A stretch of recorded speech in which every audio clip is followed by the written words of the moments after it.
Challenge your potential and the sky's the limit. Join me, Emily Ibbott, in a diary to empower. From a starting point of a love for dance, my life has evolved, but along the way, I've learned so much in how we develop, learn and grow from those around us to elevate us even further on. Be inspired and be open to learn, and no limit will ever exist. Come along with me on my own journey in personal development, but with guests who have empowered me and are still doing so in my own journey. Hello and welcome back. In a different location once again, and hopefully you have been enjoying all the previous episodes and tuned into Frankie's episode, which was wicked. And today we have the lovely Emma, and we first met not that long ago at the She Strides Wellness event, which was fantastic. And you spoke obviously a lot into the psychology side of things, and obviously for the wellness day with She Strides we focused it on sort of fitness and well-being and obviously running and setting goals and things like that. There was lots and lots of topics going on, and it was really interesting to see this kind of spin on it. So I had to bring you on. But do you want to just kind of introduce yourself, sort of your background, what you do, and then we'll go from there. Yeah, absolutely. Thanks for having me. So I'm Emma. My background initially was in nursing. So I did mental health nursing. I had my own difficulties, like a lot of therapists, but I always knew I wanted to kind of work with people, kind of more when lots of suicidal thoughts often would come up, and kind of wanting to try and intervene earlier on, so people don't get to that crisis stage. So primarily I work in the NHS. I've been a psychotherapist for the last 10 years or so. And I've trained in a multitude of different approaches, but primarily many psychotherapy. Different routes. So I do bits privately, but primarily in the NHS as well. Amazing. So that covers all of it. Yes, across the board. And we obviously stemmed it, like we're sort of driving things back to where that fitness and well-being is. And you do sort of, you're very into sort of your running and things like that as well. So how do you sort of find, even, I guess, with your experience in your job, how they've both interlinked so much? Gosh, it's a big topic, and I'd say living well is hard, but I think everyone makes it look easy. And I think it starts with, like, certainly for me, I've always been really into my fitness, but I started running. Well, I did a lot of running in my earlier years, kind of when I was a teenager, but lots of injuries. I started running end of last year, then joined She Strides, and actually it's just the mental well-being aspect of trying to get out, sticking to something that actually you're going to continue with long after the mood that you've kind of made that commitment has changed. For me, I used to start with one run a week, and I started at sort of 44 minutes at the 5k. Fastest so far is 31, but hot weather has wiped it does out. Make a difference. I don't think I haven't got anywhere near that of late. But it's really kind of, from a well-being perspective, trying to do something that's social, because would I get out on my own? Probably not. But equally, as a kind of anxiety tool and kind of living well, it's kind of anything that's, what I always say, is rhythmic, repetitive and patterns. Any of those exercises, whether it's running, walking, they're always going to be helping calm that back of the mind, where that's something called the amygdala, fight, flight, freeze response.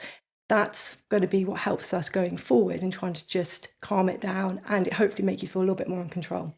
And I find that I'm sure everyone listening has had those moments of, I certainly do most days, of feeling super chaotic and this. And you know, I think as humans, we all live very, very busy lives, and it's only getting busier for people, you know, with jobs and, you know, people taking on more and second jobs and family and like, it's quite chaotic. So I find that sometimes, even if I'm really overwhelmed by that, actually I forget what my gym sessions and my cardio and stuff can actually do for just breathing a little bit, and even if it's a bit of a struggle when the heat, and it just kind of gives you a little bit of mental clarity as well, which I'm sure where we can all relate to, which is such a tool that I think we do forget about so much.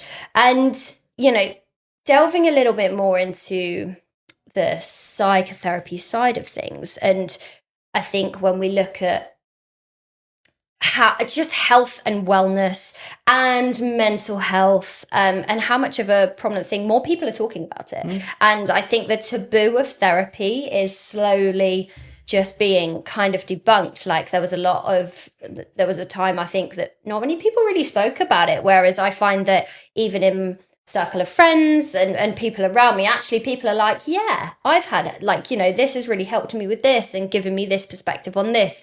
And it really has a knock-on effect for how we feel in ourselves more than anything else. And how have you kind of found that angle as obviously over the past 10 years has changed? I think it's got a lot busier. There's a lot of more difficulties are there. And I think there's more understanding. And equally, I think we've got the serious side of things with kind of what might be referred to as kind of serious mental health difficulties. But actually, it comes back to the kind of living well aspect and trying to understand ourselves. Because actually, if you are living a miserable life, which a lot of people do, because actually if we think about the pressures that are on, we've got bills to pay, there's kids. Things are only getting more expensive. Exactly.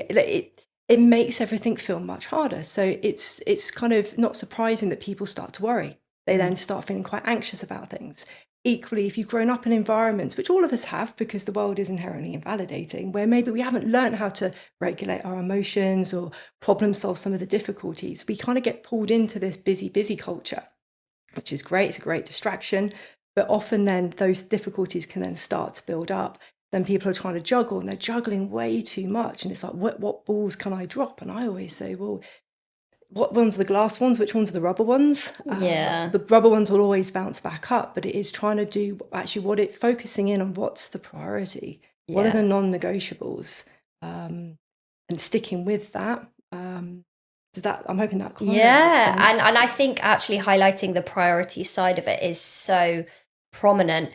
I mean, I work obviously with a lot of my clients, and even through like where they check in, and we cover across the week, not just in what they've done in their program and stuff, but we look at other aspects because it comes into the stress levels and where that is. And actually, I think so many of them will, check in and feel really down about their week, but actually what they've still managed to achieve and reflect on really helps. And it's showing themselves what that priority is to them, so that everything else feels, even though it is chaotic or, there's a lot going on, it feels a little bit more manageable. Yeah. More than anything And equally, else. I'd say with that as well, I think and I'm certainly guilty of this, like you think you're making progress with something, or maybe you're kind of saying, right, I want to go to the gym a couple of times, or I want to start running.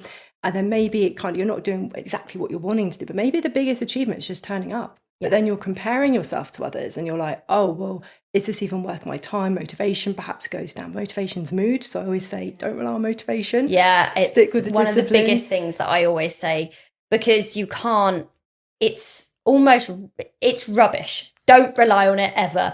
Because I always find with, especially starting like a coach or starting a new club or run club or sports or whatever it may be, it's so exciting. We're excited for that change. We're excited for that spur on.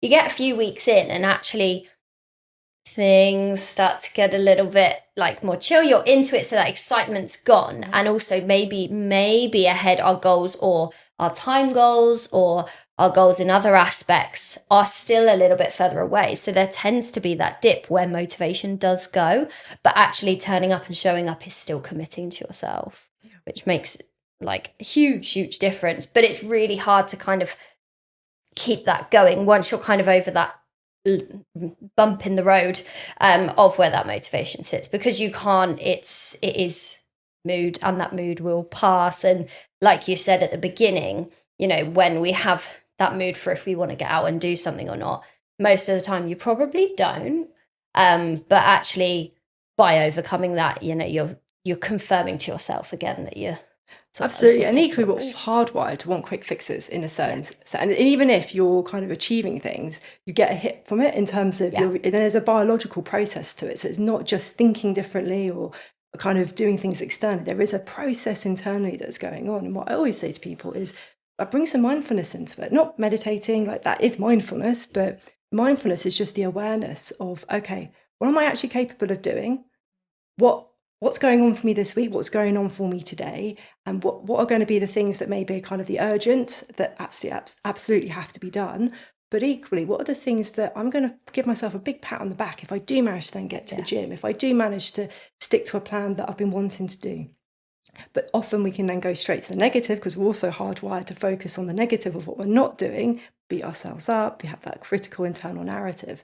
So it's just the awareness of it. Was that helping me move further towards where I want to go? Or was it helping me take a step back? Yeah. And I guess the reflection is so important for that, even if the day doesn't go to plan, or, actually it's how we reflect on it for ahead or the next day, or can we fit this in or manage this elsewhere that makes us feel a little bit better, and it gives us a little bit more sense of, I don't know, time, to sort of manage those little micro things that maybe we haven't got done, or maybe we haven't been able to get out. Okay, that's, one day, but what else have we got for the week? Because I know a lot of people in my team, and I always say to them, try never to miss a Monday, because it really helps with how we manage the rest of our week. But equally so, like, if you have missed that Monday, don't let it, you've still got 6 days of the week left where we can pop things in or shuffle things around. It's not like that's the only factor. And I don't know sort of if you, with where your job is and how you look at scheduling and managing that time and managing those emotions alongside that as well. What I always say to it, when you were speaking, I was thinking emotional hangover. So I'll always refer to it as that, is actually all of us have those days. And I'll often try and get clients to think about, well, if we think about kind of, we've got two states of mind. We've got our emotion mind and we've got our rational mind. Now, we need both. There isn't a good and a bad. There's a middle space, which is our wise mind. But if we've got an emotion mind, that's great for relationships. We need to be able to respond. It's a survival strategy. But if we get overwhelmed for whatever reason, maybe we're outside something called the window of tolerance, or perhaps a bit overstressed, or maybe we're feeling down. How do we come back into the present moment? How does that kind of, it's like almost like putting a set of glasses on, and kind of everything's filtered through those glasses, and then that's the emotional hangover going on into that week. And actually, it's take those glasses off. Something's not gone to plan. Let's stay right here, right now. What do I need to do to get back on track? Yeah. But equally, it can feel really tricky if you've then had certain experiences kind of growing up where actually maybe it just feels intangible to do. But often so many of these things are quite simple in some respects to try and navigate. Hopefully it's helpful hearing it from someone like me that actually you can do these bits, but actually reflection is the most important thing. Yeah. And are you in emotion mind? How does that impact your day? Are you in a rational mind? What's the middle space? That's hopefully gives a little bit more clarity and space to, well, actually, let's get in control of your thoughts, because your thoughts will impact everything you do in a day. Yeah. And they'll almost explode things as well. Yeah. Like it's not just a small emotion that occurs, it's a small emotion that explodes and erupts into us feeling so many different levels of chaos in our heads, and especially when we associate that with our goals. And then again, why we can sometimes feel a little bit like on the down from it. So it's really interesting what you say about the glasses, and like you say, just having that, being able to kind of reflect and where that management is. Now, what would you say for people who know that that's kind of what they need to do if sort of that overwhelmness side is sort of overcoming? How would you sort of begin to advise maybe of structuring that to try and rationalize things that maybe just feel a little bit sort of out there? Yeah, I would start with pen and paper. I'm a big fan of pen and paper. Me too. Write it down. The notes. If you're out and about, fair enough, use your phone. But pen and paper, because it helps really ground you. Equally, it helps with moving things from one side of the brain to the other.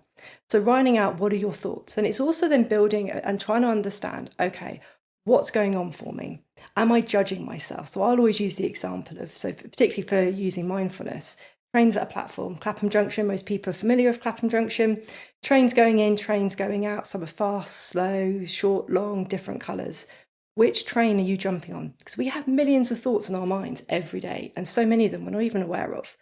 But we do jump on the ones that perhaps fill that narrative where maybe we're not good enough, or maybe it's telling us that we need to try harder, or that we're rubbish.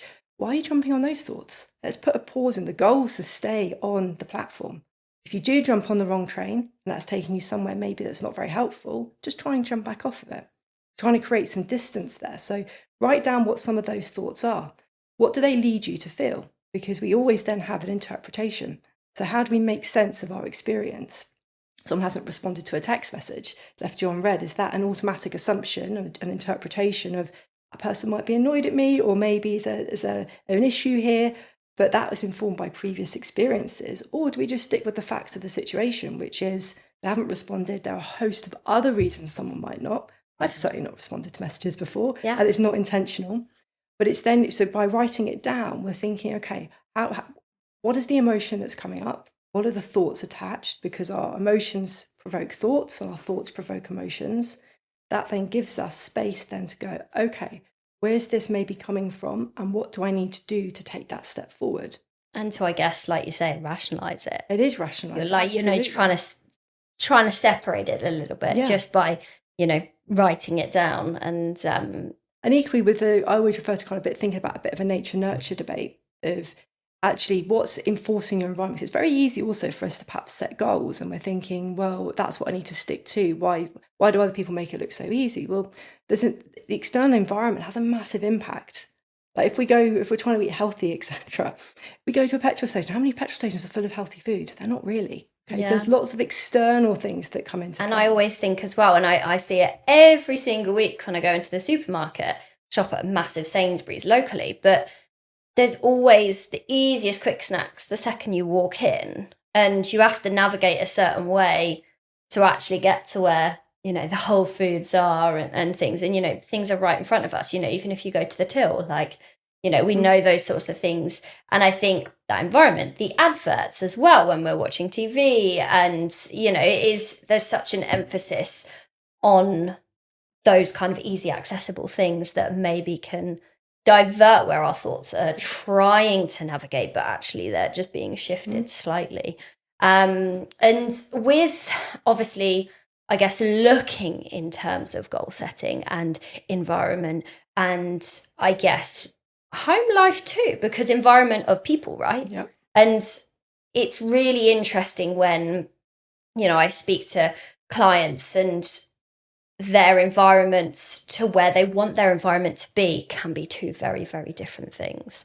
And it really does make an impact to that, because I find that, the environment I'm in at my current gym where I train, everyone's there to train. Everyone's there is very serious about training, even if everyone's training goals are completely different.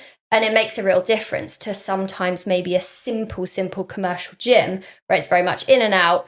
No one really interacts much. People are just there to tick a box and then come out. It really makes an impact. And, having that support from relationships and family relationships and friendship is such a big thing. And I'm sure you can sort of highlight that even more so for where we look at our goals. Absolutely. And I think it's really difficult if you haven't necessarily got the right environment as well, because we're all influenced by it. Like I do a lot of CrossFit.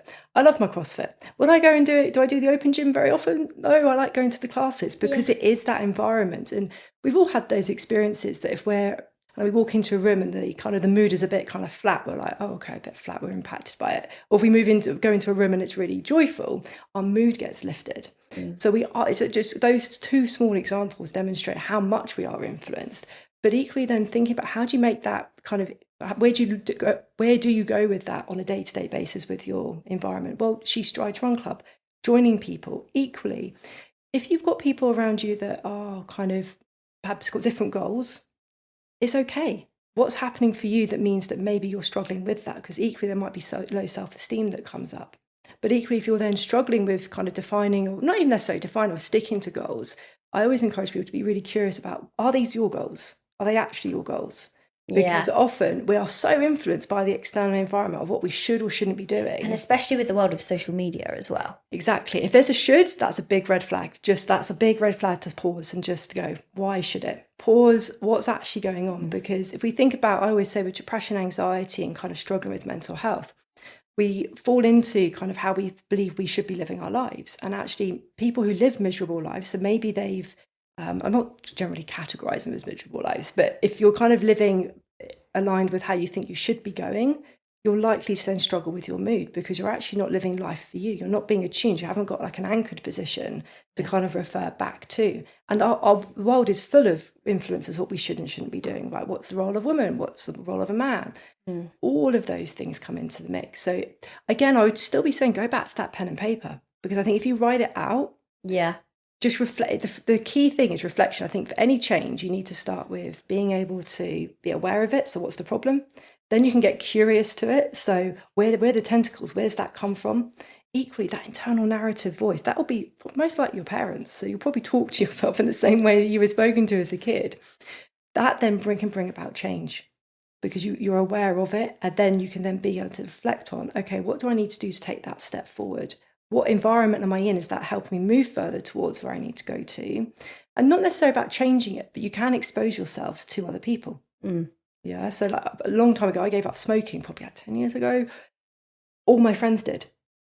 Sorry, in terms of they all smoked. It was really difficult initially. Yeah. And went through it, and then I did a behavioural change on it. And I wasn't a therapist at this time, by the way, but I was still doing my nurse training. But one of the big things I did was then, and I just had to say to my friends up front, I'm not going to go to uni like half an hour early, because part of that our routine was we're going to sit down, have a coffee and have a ciggy. That was so difficult to do if you breaking that routine. Yeah, so I broke the routine, and instead I did something different. So therefore I wasn't deprived of something, because the moment we tell ourselves we're deprived of something, or we're giving it up, or we're reducing, we're literally telling our brain that we're missing out on it. And why would you want to miss out on something? We need to change the relationship with it. In the same way, like with weight loss, people say, I'm going to go to the gym because I need to lose some weight. And I'm like, no, do not do that as the motivating factor. Absolutely. Because you need to be thinking about what's the reinforcer, because you're not going to always lose weight. So that's the reinforcing factor. Yeah, you're only going to rely on that factor. Exactly. alone. Instead of focusing, well, how do I feel afterwards? How does that make me feel, generally speaking? Is it something I feel proud of? My mood as well? Yeah. All of that flows in. Yeah. And I really, really like that, because, you know, I say to people, we don't just, in fact, you know, I say to a lot of people, the last thing we should do to go to the gym is to lose weight. You know, when we look into diet, it's slightly different. But again, when we think of it, it's putting the spin on it. So a lot of people say to me, oh, can you have this or can't you have it? Well, of course I can. But for my goals in this current moment, this isn't really aligned. So I'm choosing not to. And I have actually not told off my clients, but I've actually told my clients, look at how you've put that in language and let's change that, because you're already thinking about it in a certain way and saying this or that, or yes or no, or black and white. And actually, let's come away from it, because it's not that even in a dieting phase, shall I say, that all of these things aren't allowed to be in it. We don't actually, it's not aligned with the current situation, and it's not that anything is going anywhere either. And I think that even from a lot of experience and speaking to others and, you know, going through all the journeys that I have done, and even to be in my prep where I am now, I'm now week 17, and I've had no food focus whatsoever. And it's just been like really different for how I've learned from previous phases, but actually how I'm trying to really positively speak to myself in the language for what I'm achieving. So I don't want to experience, you know, those focuses. And yes, maybe a little bit will come towards the end. I have no doubt about that, but it's being able to identify good thing, like the good and the not so aligned things or thoughts that come to mind. And it's about making things sustainable as well. Yeah. And that's what I kind of think about my own kind of journey with running was, even as a therapist, I still, a couple of years ago, I was like, right, I'm going to go out and I'm going to start running 3 times a week. It never worked because it wasn't actually sustainable. Yeah. My 1 week doing it, of that's what I'm doing on this particular day, did work. And that's the same, but if we're thinking about diet changes, everything you sort of tell your mind, you will believe. We can trick our minds into all sorts of things. So the moment you're saying, I can't have this, or I can't have that, or this is a good food, that's a bad food, we're then almost like kind of setting a bit of a metaphorical fuck it button, because then when your mood drops and maybe you're feeling like I'm not making any progress, it makes this food that you've been avoiding suddenly feel like this is, there's so much emphasis on it. Yeah. And actually, ultimately, it's just calories in, calories out. Yeah. And just look at it overall. And it's understanding we are all aware. Everyone on this world, we understand, and we're taught it in schools about why we have fruit and veg and why we have whole foods. We're all aware of what a good nutritious diet consists of and where some balance comes into that. We're all aware of that. So why do we put I think, and as well from diet culture and how that's kind of developed and to where it is now.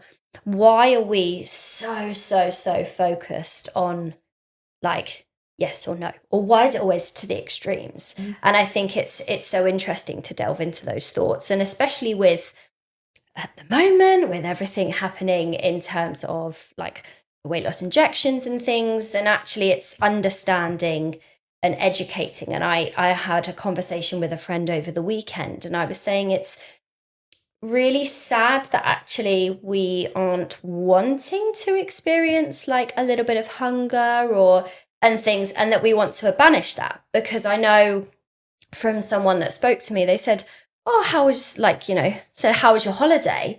And they said, oh, well, yeah, it was good. But you know what? Previously, when I've gone on holiday, I've really looked forward to different cuisines. And, we go on holiday to try all these lovely things. And actually, that was completely eliminated. So there was a bit of an interesting thought process from that actually reflected from those choices that were made. And again, I never sort of ever want to come across in a way that I would ever judge anyone, and everyone, there's different reasonings and there's different medical reasonings as well. And I think it's more about understanding the educational side of things. How can we educate ourselves to actually understand where these thoughts and feelings are come from? Because we want to be able to sort of have those lovely thoughts and enjoy those lovely foods.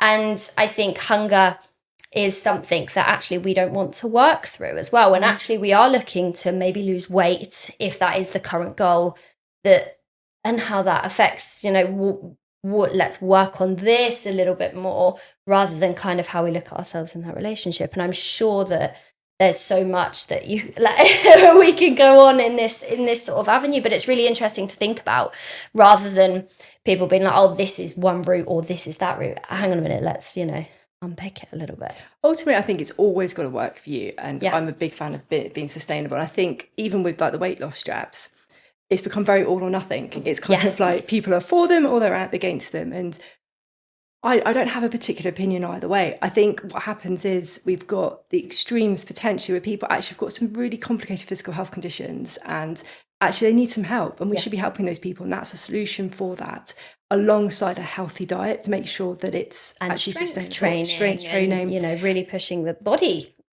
Yeah, absolutely. And sort of people that I might potentially see where actually maybe sometimes they're being a little bit abused, because we've still got, we've had a big positive kind of movement, but it's really interesting, because I certainly feel in my professional work that we've kind of lost that a bit. We were embracing all body types, and now these weight loss jabs have come out, and it's like, well, hang on, we're focusing on skinny, in inverted commas, being kind of the ideal. And it's just an interesting reflection that comes up. And I think ultimately we have to then be looking at, okay, well, how are we all living? And I think it's more of a systemic issue in terms of kind of culture, but living well is hard, as I've said, and equally making food. Are we educating kids on food? We know what we should be doing, but it takes time. We've got so much ultra processed food as well, where actually we're not being full for longer either. We're not getting nutritional levels. People aren't feeling satiated. Exactly. And it's a really, really big thing to be unpicking. And it's something I could do a whole thing. And at the same time, ultimately, I guess my overall message is it has to work for you. 100%. And notice you deciding perhaps to do something because maybe you feel that you should be doing something or you shouldn't, or maybe you're having to kind of shield that because maybe there's a lot of shame there. And actually, the only person it needs to work for is you. It's not really anybody else's take on. Yeah, definitely. And it can, like you say, you can go in a billion different directions with this, but I think it does stem from what we do at home, and like you say, and you focus a lot as well, like you have a lot of experience in your job with sort of that childhood, sort of like growing up and those kind of things that set in from way back when, and actually maybe why we do certain things now, which is really, really interesting to kind of look into. And if you are, like we say, applying it to this, where are we sort of, where's that clash that we're not wanting to sort of cook meals? We've got busy lives and things. And I always say to people, we like to make things really, really complicated for ourselves and, focus on the simple, focus on, actually we don't need to sit down and always want to have experience a 3-course gourmet meal, which we all love. But sometimes you just don't need to necessarily have that kind of satisfaction. And we go for dinners so much now, and there's so many restaurants about that. That's the level of satisfaction we want to feel when we're at home. But why? Like, when actually just a simple meal that sort of serves a purpose as well is also okay. I think I think a lot of it comes down to time ultimately, and I think we've lost the art of kind of how it comes back to living well, because I think we place value on things that cost money, but we're wired like that. So I think if we're not kind of, we're seeing food, and equally you can go to Lidl, you can get cheap food. Okay, you can cook it, but equally we know what we're meant to be doing. But is that necessarily, have we actually learned how to cook? Because I see a lot of youngsters now where they know what perhaps they need to do, but actually the art of it. When I was a kid, my mum used to cook up all sorts of meals fresh on a daily basis. Yeah. Chuck whatever in a pan, like go for it. You know, if it doesn't work, cool. If it does, great. Like, exactly. Do you know what I mean? Like, I certainly don't do that. I find that quite hard. Now that might just be part of who I am, but equally, I didn't have any kind of lessons growing up in doing that. Yeah. So when we are going out and about, we're also then seeing perhaps that's kind of the norm of what people should be doing. If that's becoming your norm, you're going to expect and want to have that more often. Yeah. So anything you ever have at home is never going to motivate you necessarily to go, oh, okay, I'll do it at home, if that makes sense. And does that maybe come into appreciating the simple things as well? Yeah. And this is something that I've really learned, and it's changed kind of so much of how I look at my days. My days are the busiest they've ever been, and I'm so, so, so grateful for it. But that moment where I have a cup of tea in the morning, oh my God, it's my peace. And it really kind of restores me. And, you know, a friend and I went for coffee at the weekend. We couldn't stop saying to each other how excited we were to go and get this coffee. And I think we don't actually stop enough. And it's finding the simplicity of, you know, why do we need to associate going for a walk with, I don't know, losing weight? Why can't we just go outside and enjoy some fresh air and some sunshine? Why have we always got to be productive? Even now, I feel like it's like if you have downtime or quiet time, we've got to be productive in that downtime and that quiet time. It's like, actually, that's really valued. Yeah. But we don't place value. Sleep as well. That's, if we're thinking about food, diet, overall well-being, the most important thing is sleep. And so many people struggle with it. It's the most common thing that I hear when people come to see me. And it's really complex. And often kind of the advice is sleep hygiene. People are like, I've done all of that. There's a lot in it. So it's around thinking, okay, what's the environment that I'm in? Okay, what is the science behind how do I get a good night's sleep? Equally, we need to break a habit. Because all habit, I don't know how many people have perhaps, or you've certainly probably done some habits and stopped them. It takes time to get out of it. Therefore, it takes time to build a new habit. And I think it's a minimum sort of 30 to 60 days. So if you're thinking you've had a bad night's sleep, equally, you need to then start that 30 days over again. But don't worry too much about it in the sense of not trying to get perfect sleep. It is then around, though, how's that impacting me? This is the mindfulness aspect. How does that influence the rest of my day? Because I know myself, if I don't have a great night's sleep, and I often don't, just because I'm a therapist doesn't mean I nail all these things. It impacts my food choices. It impacts perhaps my mood. I might feel a little bit more aggy than I ordinarily would do. You can see on a subtle level. Productivity levels. Exactly. It all rolls into each other. So the sleep has got to be the most important part of it. And then working out, again, that pen and paper. Getting to know yourself, truly have a tough conversation with yourself. Okay, how is this impacting me and what do I need to do? But we might get distracted by what other people seem to seemingly be able to do. And then we're like, well, I should just be able to do this, or I should just be able to do that. I'm overreacting, I'm being too sensitive. And I'd say, no, you're not. You're just working within what your body is able to do. Yeah. And I think sleep is such a big highlight. I talk about it with my clients daily and I preach about it daily. From January, said to myself, well, from May, 5 a.m. is going to be the norm. So I set myself a target from January every day. Just said it. Okay, give myself a little bit of leeway at the weekends because no one needs to be up at 5 a.m. on a weekend. I certainly, it's not necessarily. I said, okay, at the weekends, I give myself max an hour's leeway, give or take. And I stuck to it. And I aim to keep it. And my mum got me a Lumi clock for Christmas and I've got this fancy eye mask.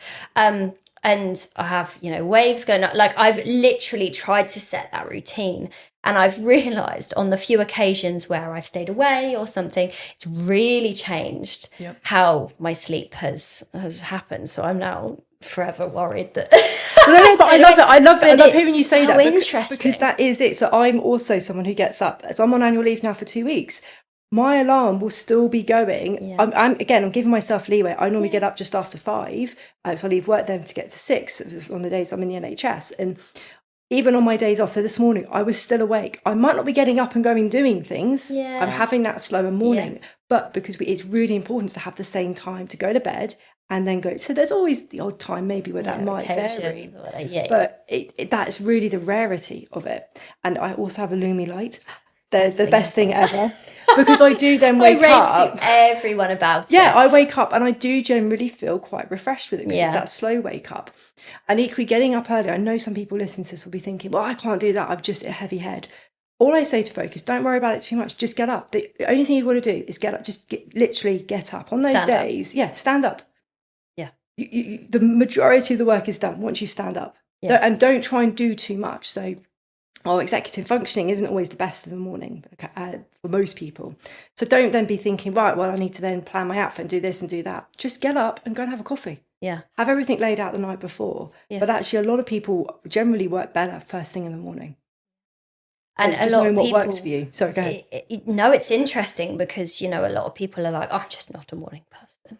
But I also, on the flip side, have had people, I wish I was a 5 a.m. person. But it's also okay if you're not. Yeah, absolutely. It's people do have different. I'm absolute in bed by 9 person, and I'm up at the crack of dawn. And people, it's finding your rhythm. Yes. I've recently got, since I started my prep this year, I got an Aura ring. Tracking my sleep has been the most fascinating thing I've ever looked at. Now, no, we don't have to get all these fancy things to be able to do that. But I think so many people bypass, and I hear it daily of people going, I just don't sleep well. I just don't sleep well. And it is a factor that is knocking so many other things of the things that they want to improve in their life. And I think, we really need to tackle this. And people are like, I know I need to do that. And I'm like, no. We really need to do that. This is something that targets, and it is ultimate king of anything. It is. Of where our energy is. I said to people, there's no way, I never thought I'd see 4 a.m. in my life, but at the moment it's the regular. But unless I get good sleep, I'm useless to all my clients, my productivity, and where my output is daily and in my training. And that's something that's really passionate to me. So I do prioritize my sleep, and I always will.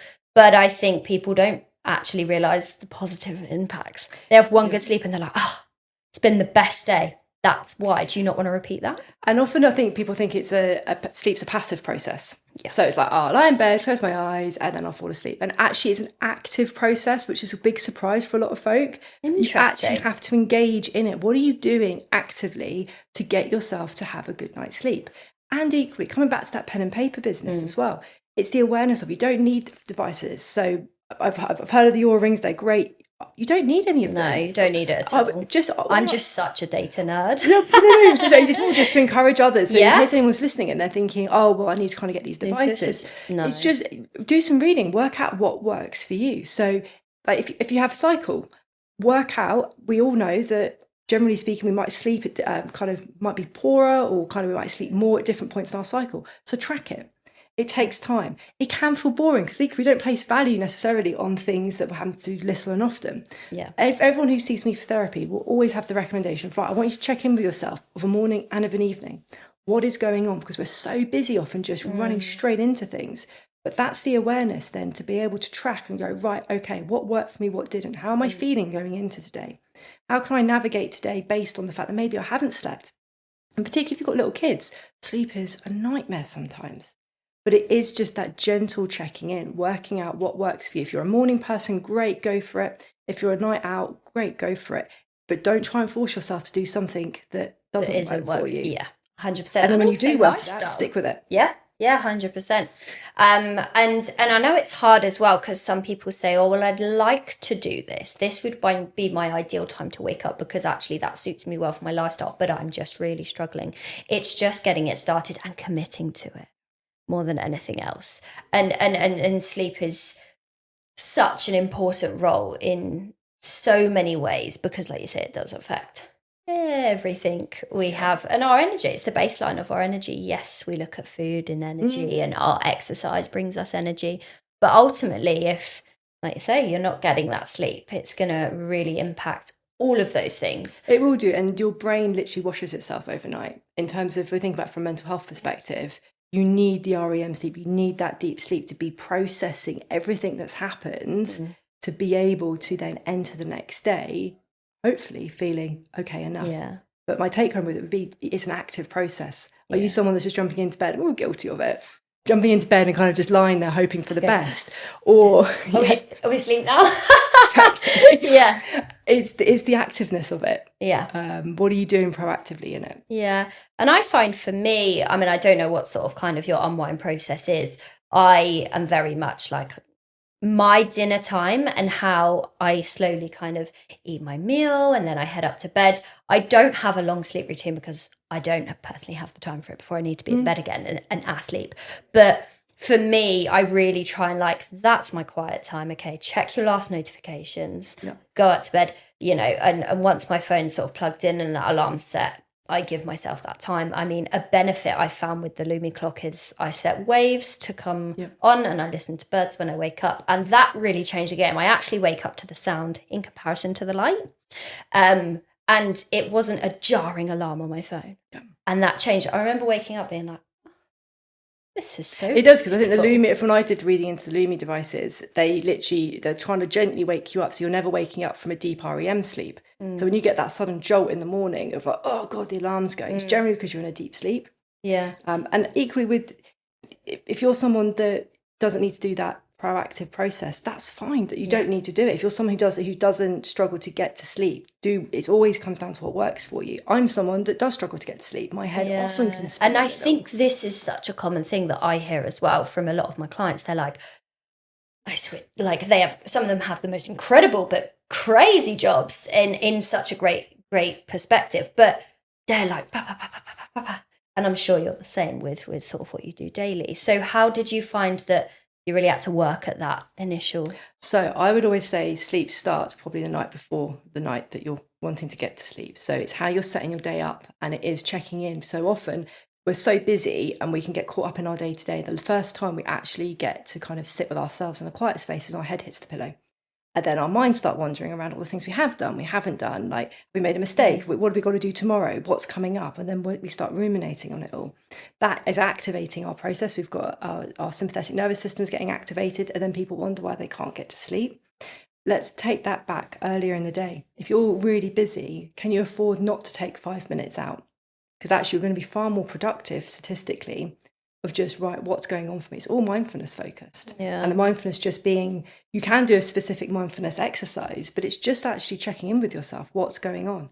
What do I need to do? Staying in touch with things so that you're not, that first time isn't going to be when you're jumping into bed. But equally, something that works for me, so I also have the Lumi device, you're going to be rewiring your brain. So when your brain hears that noise, so I have a fan at the moment, that seems to work quite well in the summer. A lot of people, I hear fans, and they say actually through winter I keep it on as well. Yeah, and often it will be, and I think for myself certainly, is that my brain is hearing that and it's kind of training, right, okay, well that's what I need to be, it's bedtime now. So what's going on in the bedroom? So I could talk at length of it, but generally speaking, it's then just thinking around, okay, am I watching TV in bed? Where's the blue light? Put the phone down, because that's always stimulating. Are you kind of having a process of kind of having a bath, a shower, doing all those bits? I think most people perhaps are aware of.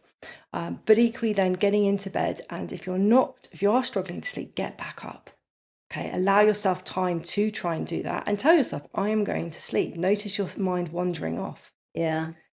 Get up for half an hour, go and do something, but not activating. But reading can be helpful. At one point, I found it sounds a bit strange. I used to find it really helpful to fall asleep to watching Narcos on Netflix, which sounds really strange. But again, it's a good example of what works, because generally speaking, I'd be saying don't watch something. But I know lots of people who find that really helpful. Now, for me, I think it was because I was watching, I hate subtitles, but the subtitles were really helpful because actually I had to concentrate. Yeah. So those times when my mind was starting to kind of just, divert. And I'd fall asleep I'll get quite sleepy and fall asleep very quickly after that. And it probably took hard work, right? Well, I was probably concentrating on it, which helped. But again, it just comes back to kind of, what I'd say to everyone is do the research around what we already know about sleep, and then it's then looking at what's going on for me. What are my specific symptoms? Yeah. Am I struggling to get to sleep? So for me, if I'm asleep, I generally don't wake up. Yeah. But I know for a lot of people, particularly women, perhaps with the perimenopause stage or going through the menopause, they're waking up in the night. Let's just, again, pen and paper. It's the awareness. And the pen and paper is just an awareness exercise to then help you figure out what do I need to do, what's going to work, what's not, and then play around with it. Yeah. See, I find it's really interesting with the waking up during the night thing, because I will always, without a doubt, wake up once to go to the loo. But I find the ability to then go back to sleep, I still manage to do that. I kind of like try and stay in that sleepy mode. But, you know, even for example, last night I actually struggled and I was awake for about 25 minutes-ish, because I briefly looked at the time. But I really had to hone back into getting back into that comfort mode because my brain started going a little bit. But, you know, most of the time I always say to people, you know, if you wake up or you need to go, you know, that's your body. Obviously, if you're hydrated, like you know, great or whatever. But don't stress too much that you've woken up. Yeah. Just aim to like try and be as calm as possible, because actually, you know, it's just it is. And don't look at the clock. Just don't look at the clock. Yeah, it wasn't my best idea. That's one thing I always make sure. If I ever do get up, I'm the same. Sometimes I might get up for a wee. I never look at the clock, because then in my mind I'm like, oh goodness, I've got 3 hours to go. 4 hours to go. Ping up all those stresses. And it was really, really great to kind of delve into that side of things, especially with all of the topics that we've spoken about today being into.